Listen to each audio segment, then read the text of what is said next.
as really a pioneer of mixed martial arts and a former UFC champion, and you've gone through the ranks, and you've seen probably more fights than anyone that's graced this planet, whether you were in them or you're commentating on them.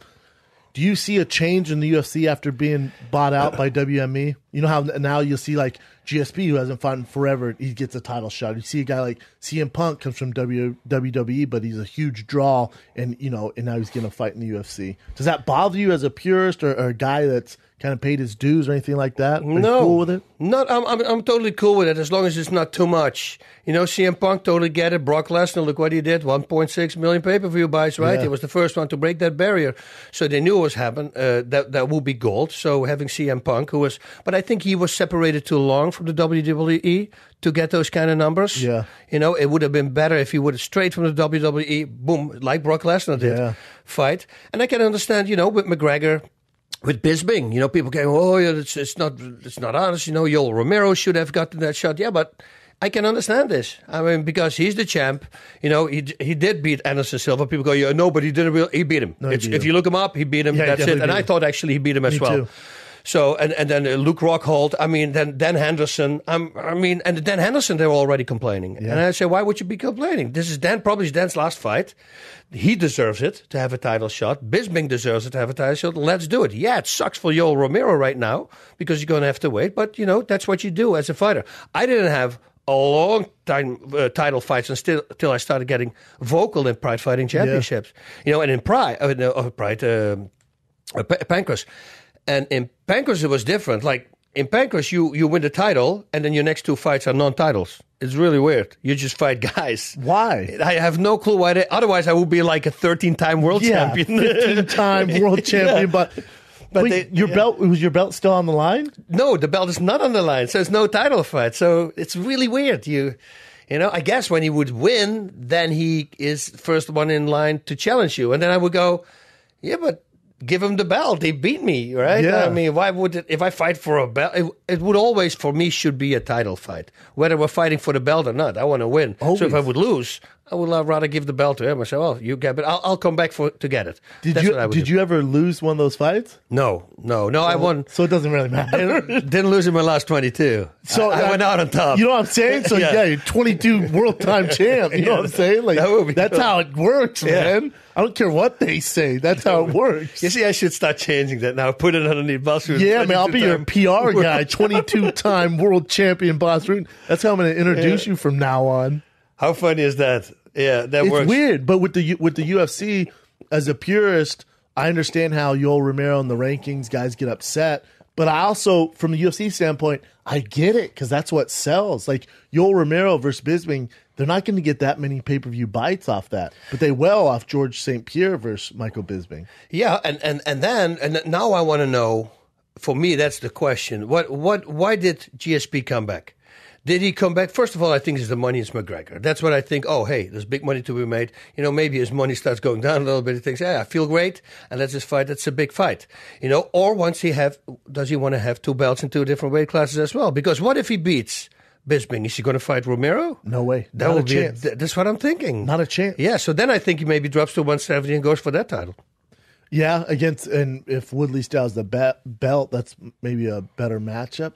Maybe, or they do the fight that people have been talking about for a while, Anderson Silva versus that would be something. Yeah, and he already, in the beginning he said, I can make 155. You knew that he was going after McGregor. Oh yeah, yeah, because that's where the real money is. Yeah, can you imagine? That would be a big show if he fought McGregor. Well, I could see and I'd love to get your take. Do you think Conor versus Floyd Mayweather is going to happen? No. You don't think it's going to happen? I don't think that the UFC will allow it. They're on the contract. Dana White came out on Conan saying it's going to happen. When? They think September. And where? They fight with the UFC? Vegas. Yeah, and the UFC be part of it. It's going to be Mayweather Promotions, Showtime, UFC, Conor McGregor Promotions. They're all in cahoots. Wow, so Showtime, that means Morrow is going to do the commentating. That would be something. I got to do something. I want to be the commentator on that fight. See, and that's what when Rogan and I were talking about this, I go, we have to have a representative from the mixed martial arts community on that panel doing commentating because you just can't have boxing experts, because experts, they don't know Conor McGregor's background, his movement, the history, what goes into mixed martial arts. So it's going to be so biased towards boxing. We can't have that. Yep. You at least have to have one, if not two guys. Mauro and yourself would be perfect. Yep. And then have a pure boxer on there. Yeah, and Mauro is great with that, because if somebody's not biased, it's Mauro. Mauro, and many times on the show, he's completely the opposite. The thoughts of him and I are opposite, but that makes for a good show. So Mauro will not hold punches. He will literally, because it's going to be boxing. Yeah, he will be good for that. Yeah, and I would love to sit in on that, man. McGregor, that would be something. Well, it's the biggest fight in our history. Number wise, it's going to be the biggest fight of all time. Name a bigger fight, boss. I think 5 million pay-per-view buys. I agree. I truly see that happening. I can see that. Yeah, because for what I understand, they have over 4 million with him and Pac-Man. Yes, and we'll beat that with Conor. On top. Poof. And then remember, you got even if you don't like McGregor and you're a mixed martial arts fan, just because you're part of this mixed martial arts family, you're going to buy that pay-per-view, whether you like Conor or not. So increase those views. And then same with Floyd. People hate Floyd Mayweather, but he represents boxing. Yep. So you can get those people. I think it's the biggest pay-per-view of all time. It's going to be big money, man. And I love it. And everybody's complaining about McGregor. All the fighters, you should kiss him. I agree. I mean, more people watching, that means more money for you once you go to the main event and get a pay-per-view. Yes. But I think... I know a lot of people, and as the fight gets closer, once it does happen, I'll give an actual analyst on the fight. But I don't think it's that big of a mismatch as everyone's making it. I don't think Floyd Mayweather can knock him out anytime he wants. I don't think Floyd has the punching power or the fighting style to go in there and just murk Conor McGregor in 30 seconds. No, that's not going to happen. I don't see that happen either. But I do see the difference in boxing is going to be big. It's going to be hard for McGregor to. When he wins, it's going to be it needs to be by knockout. It needs to be in the early rounds, like let's say the first 5 rounds. Yeah, that's what I think, because otherwise it's going to be high. He's been doing boxing in his diapers, Mayweather. I mean, he's born in a boxing family, the best defensive boxer on the planet. Mm-hmm. I mean, all the guys that he fought who could not knock him out, right? And now you got McGregor. No, I agree. And I know. I get the pitch, and I get why people are like, this is a circus act, and this is some bullshit, and he has no business being there. But when people say that, they're thinking of true traditional boxers, and Mayweather grew up with his defense, which is the best of all time, of a guy throwing straight punches like a boxer. Conor McGregor's not going to fight like a boxer. He's not going to move like a boxer. He's not going to be traditional. He's going to go in and out. His stance is going to be different. The punches are going to come from different angles. And now I'm not saying that Conor's just going to go in there and beat the shit out of Floyd. That's not happening. But the time Floyd has kind of had hiccups in his career, a guy like Maidana, who didn't throw straight down the pipe. They were weird shots and kind of bullied him. He was the bigger guy.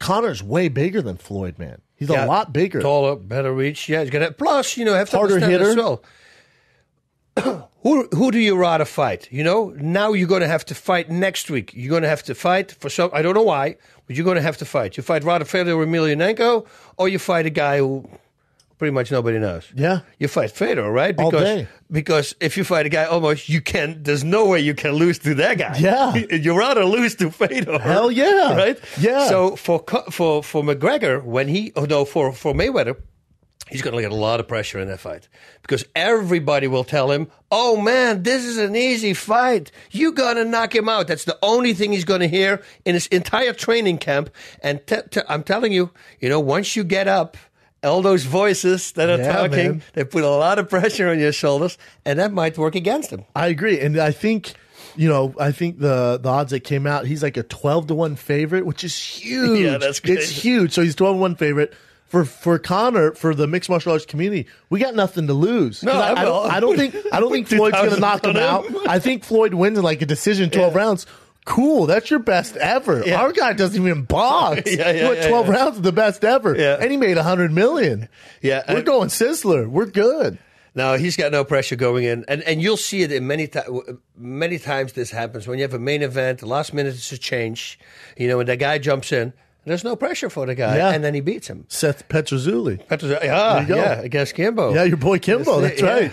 Man, that was crazy. Puff. Walked straight on the punch. But that's also why a guy like Fedor, and there was other reasons, but his fight against Mitrione, they didn't know till like 2 or 3 hours before that Matt was going to pull out. The commission pulled him out. Matt wanted to fight because of his kidney stones. Yep. But they asked Fedor, like, Chael will fight you, Tito will fight you. We have all these guys fighting. Fedor's like, no, I'm not taking a last-second fight. Like, I've gotten too far in my career. I'm not just going to fight anyone. I also, under the contract, I only get paid if it's Matt Mitrione. If you change the opponent, it changes the payment.